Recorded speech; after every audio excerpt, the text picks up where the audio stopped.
이번에는 앞에서 배웠었던 용해도 차이를 이용해 가지고 혼합물을 분리하는 방법이야. 자, 용해도라는 거는 각 온도마다 용매 물질 100g을 기준으로, 이제 보통 우리 이제 물이라는 걸 사용하지. 자, 물이라는 걸 기준으로 이제 녹을 수 있는 양을 이렇게 표현을 하게 되는 건데, 용해도가 만약에 용해도가 150이야. 근데 우리가 보통 오른쪽 밑에 있는 요 그래프를 쳐다보게 되면 여기 있는 단위 안에 여기 g이라는 게 포함되어 있기 때문에 용해도는 보통 이제 물리량을 쓰지 않고, 단위를 쓰지 않고 이렇게 숫자만 쓴다라는 거 좀 기억해주고, 그 다음에 온도가 높아지면 높아질수록 대체적으로 녹는 양들이 증가한다라고 생각하면 좋겠죠. 다시 복습 한번 해보면 이 상태, 이렇게 녹아있는 상태를 뭐라고?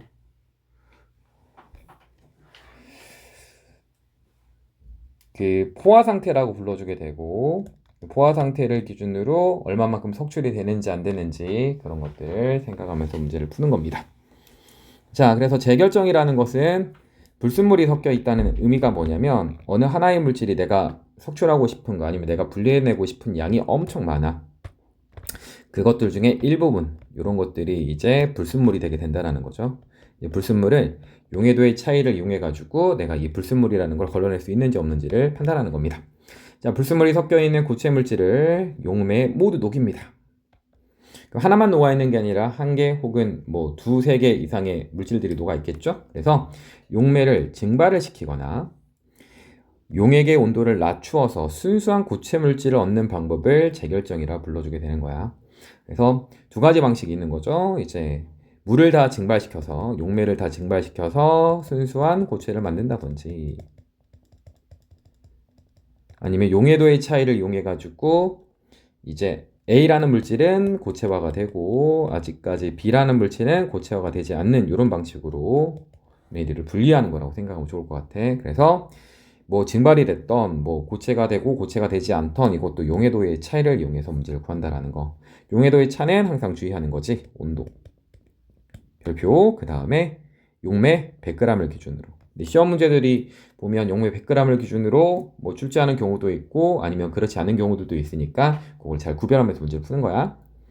자, 60도씨 중요하죠. 별표. 온도가 가장 중요해. 온도에 따라 가지고 녹을 수 있는 양은 이제 정해져 있을 거니까. 자, 물 100g. 아, 그러면 용해도 곡선을 그대로 보자라는 표현이야. 곡선을 보고 판단하자. 자, 질산칼륨 100g과 염화나트륨 220g을 섞여 있는 혼합물을 모두 녹인 뒤 20도씨로 서서히 냉각을 하게 되면, 20도씨, 요것도 별표. 그럼 내가 온도 변화를 줬다는 소리가 되는 거고, 이렇게 서서히 냉각을 하게 되면 그래프가 여기처럼 왼쪽으로 이렇게 그래프가 이동한다라고 생각하면 좋을 것 같아.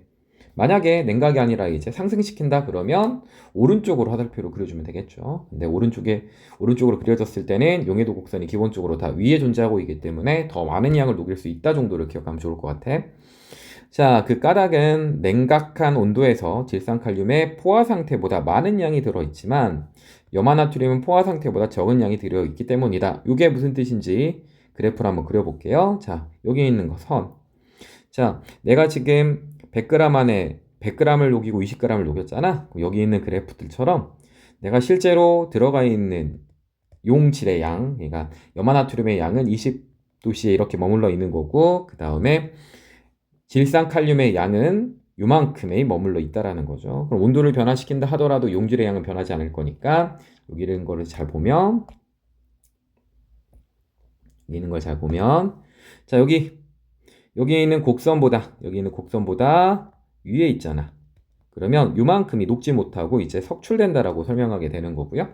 나 밑에 있는 걸 보게 되면 내가 갖고 있는 양보다 항상 곡선이 어느 쪽에 있니?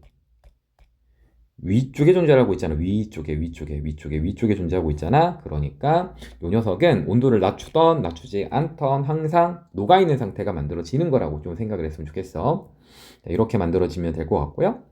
자, 그 상태에서 20도씨에서 질산칼륨과 염화나트륨 용해도는 각각 32, 36이지만, 자, 질산칼륨은 무려 100g이나 집어넣는데 32g밖에 못 녹일 거니까 68g이 석출되게 되는 거고, 자, 내가 36g까지 녹일 수 있는데 나는 20g밖에 넣지 않았기 때문에 여기는 석출되면 되지 않는다, 석출되지 않는다라고 표현하는 게 올바른 표현이겠죠. 그렇게 해서 질산칼륨은 68g이 결정으로 석출이 되고 염화나트륨은 20g이 그 상태로 그대로 녹아 있는 거라고 설명하면 좋을 것 같아. 고고 있는 차이들을 이용해 가지고 얘네들을 양을 찾아낼 수 있다라는 게 지금 용해도의 차이를 이용해 가지고 문제를 구하는 거라고 생각하면 좋을 것 같아요.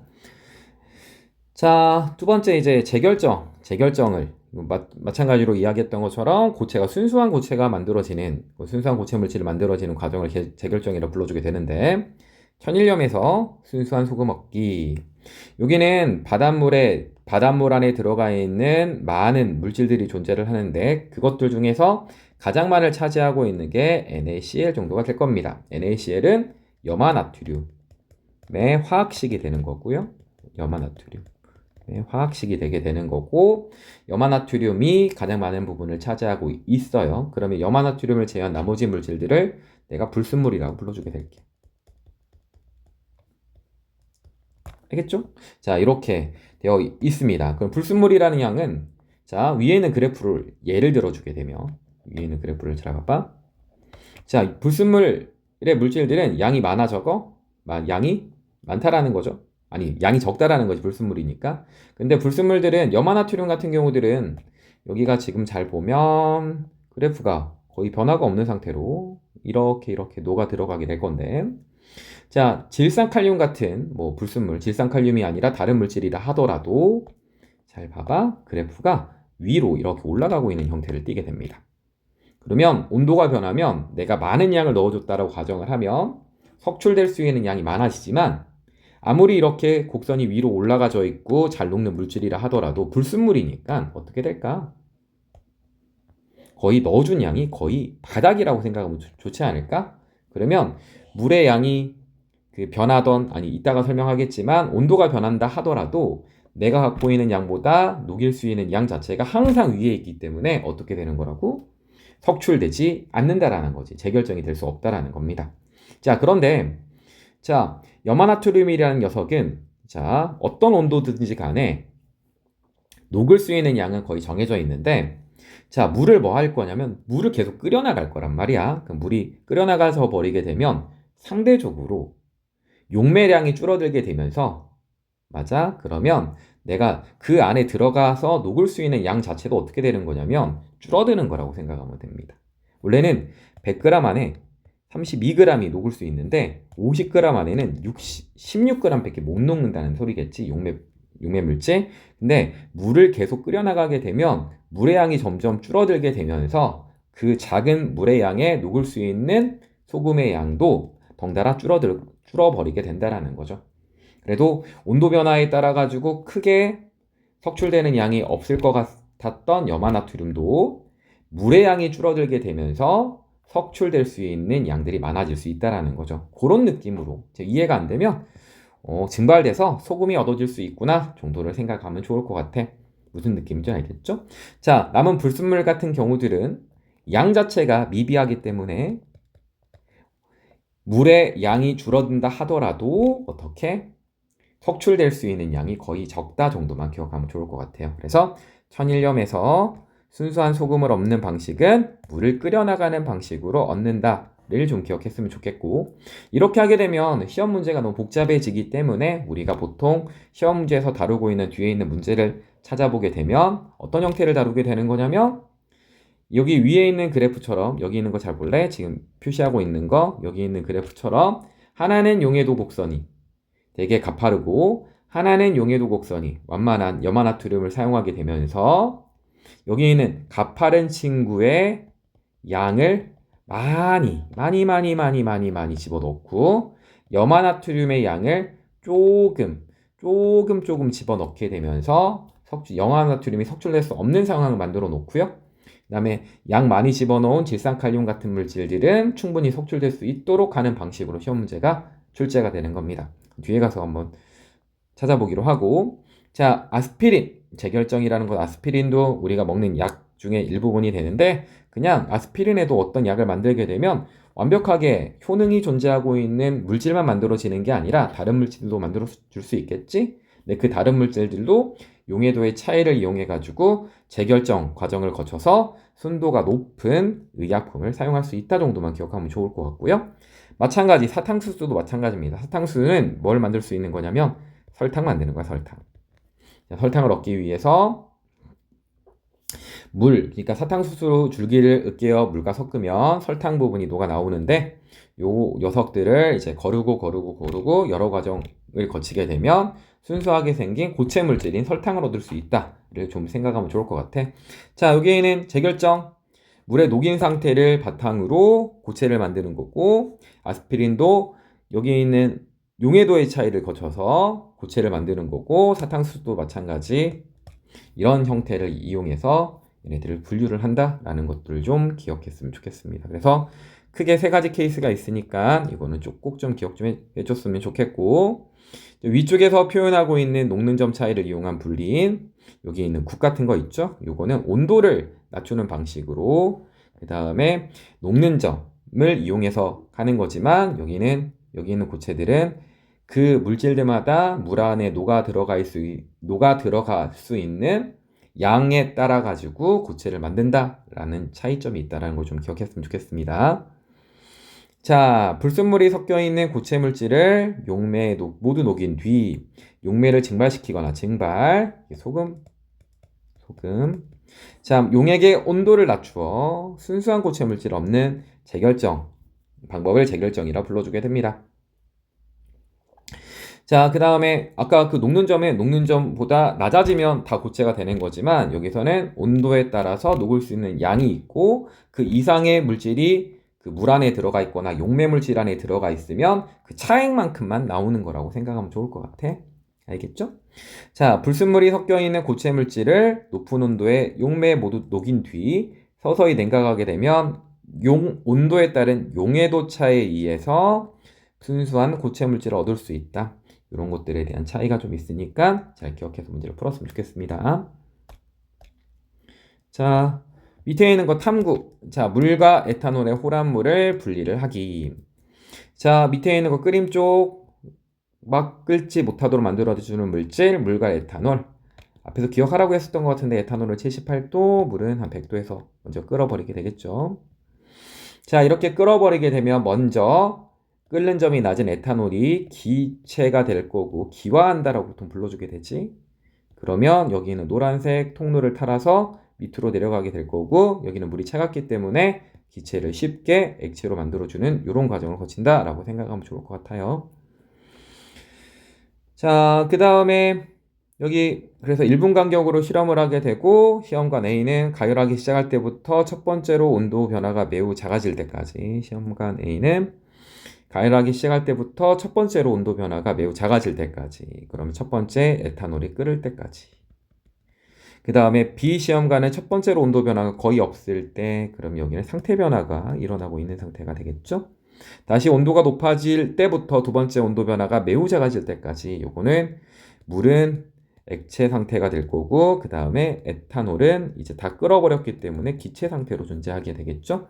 자, 두 번째로 온도 변화가 거의 없을 때는 물은 이제 기체와 액체 상태인 상태 변화가 일어나고 있는 상황이 만들어질 거고 그 다음에 에탄올 같은 경우들은 계속 기체 상태가 만들어져 있는 상태라고 보면 좋을 것 같아요.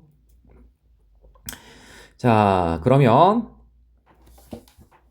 내가 지금 여기 있는 시험관 자체는 여기 있는 상황은 내가 선생님 설명을 했고요. 시험관은 여기 안에 들어가 있는 게 시험관이 되게 될 거니까 요 안에 어떤 물질이 있는지를 보고 문제를 풀어주면 좋을 것 같아요. 자, 그 다음에 밑에 있는 것들처럼 그 위에서 설명했던 것처럼 여기 둘 다 여기는 액기, 그 다음에 여기는 그 다음에 여기는 이제 그 다음에 그 다음에 여기는 액기 이런 상태로 만들어지겠죠? 근데 여기 위에 있는 건 물이 될 거고 아래에 있는 건 이제 에탄올이 될 건데 여기에는 모든 액체에 존재하고 있는 물질들은 증발이라는 과정을 거치기 때문에 물이 아예 없는 건 아닙니다.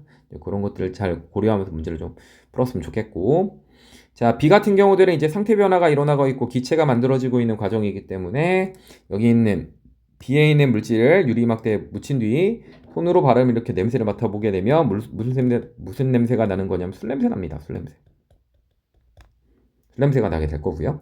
그 다음에 뒤에 모인 기체들은 물이 포함이 되어 있겠죠. 그래서 푸른색 염화 코발트 종이를 붉은색으로 바꿔주는, 이건 물을 확인할 때 이쁘게 쓰고 싶은데 패드 글씨를 이쁘게 쓸 수가 없네요. 물을 확인할 때 쓰고 있는 거니까 뒤에다가 푸른색 염화 코발트 종이를 갖다 대버리게 되면 이제 색깔이 변하면서 이제 물이 끓어나오는 구간이라고 생각하면 좋을 것 같아요. 이런 방식으로 문제를 풀어주게 된다는 거죠. 그래서 시험관 B에 모인 물질은 주로 에탄올이 될 거고요. 여기 B를 봤더니 상태 변화가 일어나고 있어. 누가? 에탄올이. 그러면 액체도 있고 기체도 이렇게 존재한다 정도 기억하면 좋을 것 같고, 맞는 표현. D에 모인 물질은 푸른색 염화 코발트 종이를 붉게 변화시킨다. 이것도 맞는 표현이고요. 자, 물질의 끓는 점 차이를 이용해서 분리하는 방법, 액체 기체 사이의 관계니까 맞는 표현이고, 혼합물을 가열할 때 끓어나오는 물질은 찬물에 담긴 시험관 안에 기체 상태로 보이는 게 아니라 무슨 상태로? 액체 상태로 보인다라고 설명하는 게 맞겠죠. 네, 틀린 표현이 되겠습니다.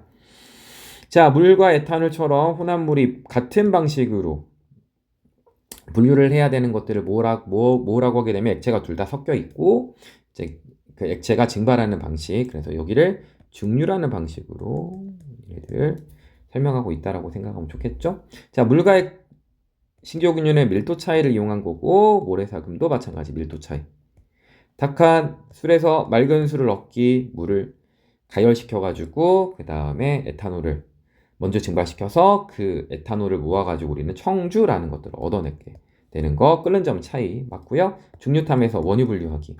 밑에 가열, 위쪽으로 가면 냉각. 기억나죠? 위로 올라가게 되면 이제 끓는 점이, 여기가 냉각이니까 위에 있는 친구는 끓는 점이 낮다. 이렇게 표현해도 되지 않을까요? 네. 이렇게 해서 문제를 푸는 거라고 생각하면 좋을 것 같고, 자, 우리가 시험 문제에서 가장 편하게 낼 수 있는 게 이제 질산칼륨을 분리하는 방법.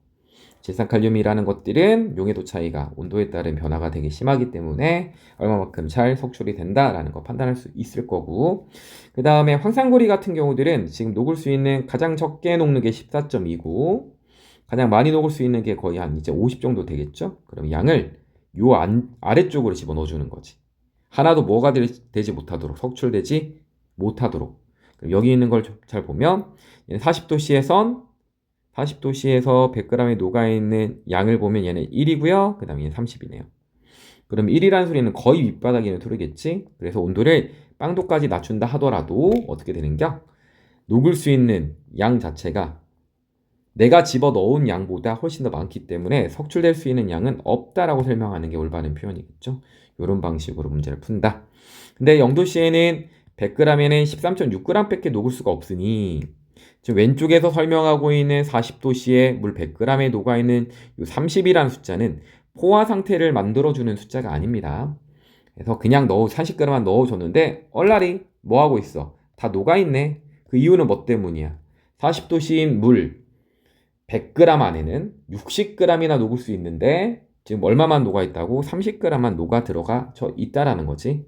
그럼 내가 갖고 있는 물체를 남들한테 주기 위해서는 내가 갖고 있는 것들만 가지고 계산을 해줘야 되는 거지, 내가 갖고 있지 않는 우리 집의 크기, 우리 집을 가득 채우면 장난감이 60개를 채울 수 있어요 라고 설명하면 안 되는 거고, 내가 갖고 있는 장난감은 30개밖에 없는데 그것들 중에 이제 온도가 낮아지게 되면서 13.6개까지밖에 못 갖게 되는 상황이 만들어지면 그 나머지 16.4개 정도를 이렇게 내어준다 라고 설명하면 좋을 것 같아요. 이런 방식으로 문제 푼다라는 거죠. 자, 마찬가지로 여기는 끓는 점의 차이를 이용한 게 아니라 온도에 따른 녹는 정도의 차이를 이용하는 용해도 차이를 설명하고 있는 거고 틀렸고, 자, 질산칼륨은 황산구리보다 온도에 따른 용해도 차이가 되게 크죠. 하나는 그래프가 가파르고 하나는 상대적으로 완만한 상태를 유지하고 있으니까 맞는 표현이 되게 되는 거고, 자, 과정 2에서 석출되고 있는 결정은 황산구리가 될 리가 없겠죠. 질산칼륨만. 황산구리는 어떤 온도에서든지 물의 양이 일정하기 때문에 내가 넣어준 1g보다 훨씬 더 많은 양을 녹일 수 있으니까 석출되는 양, 재결정될 수 있는 양이 존재하지 않는다라고 판단하면 좋겠죠. 자, 푸른색을 띠고 있는 황산구리가 녹아져 있기 때문이다. 그래서 구리가 녹아 들어가 있을 때 색깔은 무슨 색으로 이제 푸르딩딩한 색깔이라고 생각하면 좋을 것 같아요. 그래서 항상 물에 녹아 있는 요 황상구리는 이렇게 여기 안에 들어가 있던 이렇게 거름 종이를 통해서 이렇게 통과를 시키던 무슨 색을 푸른색을 띠고 있게 되게 된다라는 거. 그래서 맞는 표현입니다. 자, 그럼 여기 있는 문제도 간단하게 풀어보면 50도씨잖아. 그럼 50도씨를 맞춰주면 되겠죠. 50도씨. 근데 내가 100g 안에 50g을 넣었대요. 나 이만큼밖에 넣지 않는 거야. 그럼 용해도는 항상 어떻게? 왼쪽으로 그래프를 확 옮겨버리겠죠? 그럼 왼쪽으로 그래프를 쫙 옮겨버리게 되면 여기 지금 내가 집어넣어준 총 물질의 양은 50g인데 나는 14g밖에 녹일 수가 없다라는 거지. 그러면 어떻게? 질산칼륨은 여기 적혀져 있는 것처럼 36g만 이렇게 석출된다라고 설명하면 되는 거고, 자, 염화나트륨 같은 경우를 봤더니 그래프를 염화나트륨을 쫙 그려보게 되면 이 파란 선보다 항상 염화나트륨의 곡선은 어느 쪽에 있니? 위쪽에 존재하고 있잖아. 그러니까 뭐 다른 조건이 하나도 없다라고 치면, 순수한 용해도만 본다라고 치면 염화나트륨은 석출되는 양이 존재하지 않는다라고 설명하는 게 올바른 표현이겠지. 자, 알겠습니까? 이렇게 해서 문제를 풀어주게 된다라는 거고,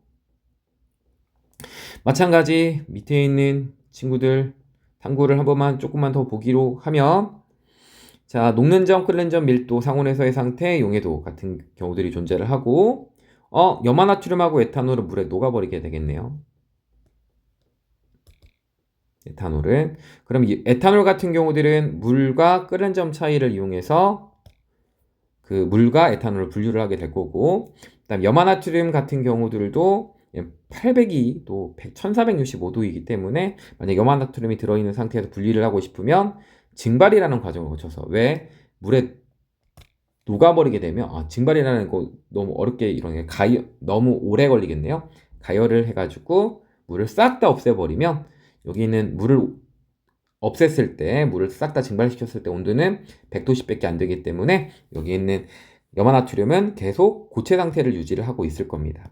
알겠죠? 보통 이 친구들이 고체인지 액체인지 기체인지를 판단하기 위해서는 녹는 점과 끓는 점 사이에 내가 상온의 온도를 집어넣어 보게 된다는 거죠.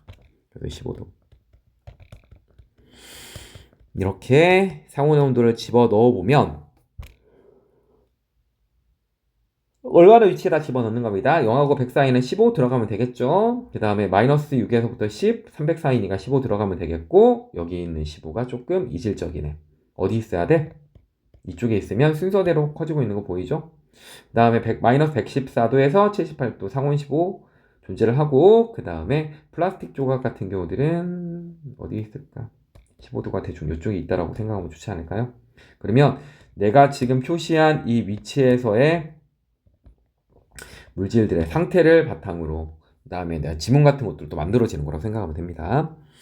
그래서 여기는 녹는 점과 끓는 점 사이에 15도, 그러면 이 15도라는 온도는 물을 끓이기에도, 물을 얼리기에도 뭐 적합한 그 온도가 아니라는 거지. 그래서 뭐 무슨 상태로 존재하는 거라고? 액체 상태. 그럼 여기도 마찬가지죠. 액체 상태. 그 다음 여기는 802도라는 온도는 15도에 비해서 한참 높은 온도니까 15도의 온도로는 녹일 수가 없다라는 거야. 그럼 여기는 고체가 되게 되는 거고, 그 다음에 여기 있는 이 친구도 여기다 하면 안 되죠. 여기도 고체가 되는 거고, 여기도 마찬가지 고체가 되어 있다라고 생각하면 좋을 것 같아요. 15도라는 온도는 여기 있는 플라스틱도 녹일 수가 없는 상태이기 때문에 얘도 고체가 되는 거고, 얘도 마찬가지 고체가 되게 되는 겁니다. 이렇게 해서 문제를 풀어준다. 그래서 물에 만약에 잘 섞이는데 뭐가 좀 다르면, 끓는 점의 형태가 좀 다르면 어떻게? 끓여서라도, 아니면 내가 염화나트륨이라는 거 완벽하게 만들고 싶은 결정을 구하고 싶으면 물을 완벽하게 끓여서 물을 싹 다 증발시키게 되면 순수한 소금 같은 것들이 만들어질 수 있다라는 거를 좀 기억했으면 좋겠어. 자, 그래서 밑에 있는 거 보면 물, 올리브유, 에탄올 요 두 개 섞이고 얘는 섞이지 않을 거라고. 여기에 들어갈 수 있는 건 올리브유, 여기 혼합용액은 물과 뭐가? 에탄올이라고 불러주는 거 좋지 않을까? 물은 여기가 들어가 있고 에탄올 여기가 들어가 있으니까 어떤 과정을? 이거 어떤 방식으로 물어보면 되게 될까요? 물과 에탄올. 그러면 혼합용액은 어떤 방식으로? 끓는 점의 차이를 이용한 증류 방식으로 얘네들을 구별할 수 있다라고 설명해도 괜찮은 특징이 되게 될 거고. 자, 그래서 1번 가와나에 대한 설명으로 물질의 특성을 한번 찾아보래요. 얘는 가볍고 이 친구들은 대체적으로 무겁고 그러니까 밀도를 설명하고 있으면 될 것 같고. 자, 끓는 점 여기는 물에 끓는 점 100도씨고 에탄올에 끓는 점 몇 도? 78도씨고 그렇게 돼버리게 되면 에탄올과 물 중에 에탄올이 먼저 끓어오르게 되고 그 다음에 서서히 이제 물이 끓어오른다라는 걸 기억하고 문제를 푸는 거예요.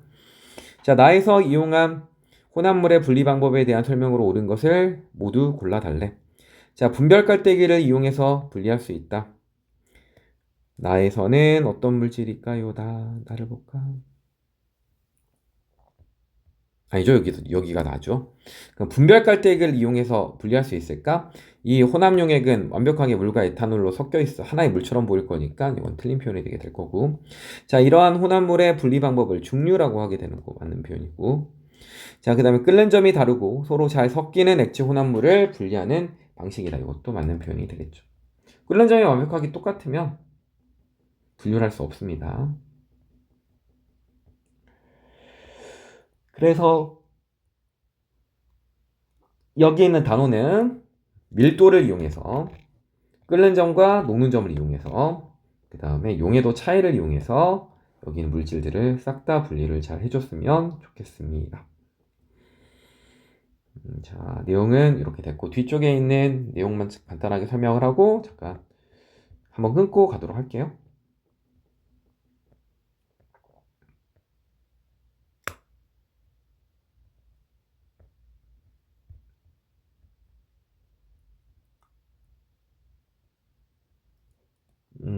파일이 뒤에 특별하게 없네요. 자, 그러면 우선 한번 끊고 나머지 문제풀이 영상으로 오겠습니다.